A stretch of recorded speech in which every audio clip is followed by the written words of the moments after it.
নারায়ণগঞ্জ শহরের পূর্ব ইসদাইর এলাকায় গড়ে উঠেছে আধুনিক মানসম্মত জামিয়াতুল আনসার মাদ্রাসা। স্থানীয় ব্যবসায়ী আলহাজ মোহাম্মদ কাশেম সাহেবের উদ্যোগে এ মাদ্রাসাটি গড়ে তোলা হয়েছে। এখানে আদর্শ নুরানি বিভাগ, মানসম্মত নাজেরা বিভাগ, আন্তর্জাতিক মানের হিফজুল কুরআন ও হিফজ রিভিশন বিভাগ চালু করা হয়েছে।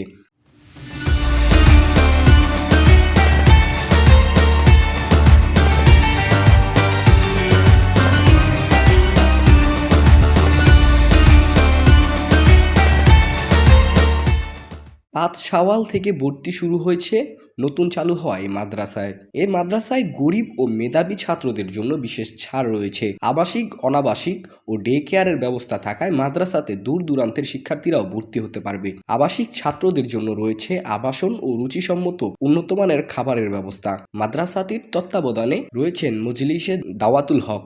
এ প্রসঙ্গে মাদ্রাসার সিনিয়র শিক্ষক মাওলানা ইয়াসিন আরাফাত বলেন, আমাদের এই মাদ্রাসাটি পরিচালিত মজলিসে দাওয়াতুল হক এর আমির মুহিউসুন্নাহ আল্লামা মাহমুদুল হাসান সাহেব দামাত বরকাতুহুল আলিয়া ও দেশবরণ্য উলামায়ে কেরামের দোয়া ও তত্ত্বাবধানে পরিচালিত একটি প্রতিষ্ঠান। তো এখানে আমাদের ছাত্রদের জন্য বিশেষ যে সুবিধাগুলো রয়েছে তার মধ্য থেকে অন্যতম যে 3 বেলা মানসম্মত খাবার ও থাকার সুব্যবস্থা, ভালো মেধাবী, বিজ্ঞ ও মেহনতি উস্তাদ, তাদের মাধ্যমে ছাত্রদের নিগরানির সুব্যবস্থা, সুন্দর হস্তলিপির প্রশিক্ষণ, সপ্তাহে একদিন নসিহতমূলক একটি মজলিসের সুব্যবস্থা, সাপ্তাহিক ও মাসিক পরীক্ষার মাধ্যমে ছাত্রদের মেধার বিকাশ ঘটানোর একটা প্রতিষ্ঠান।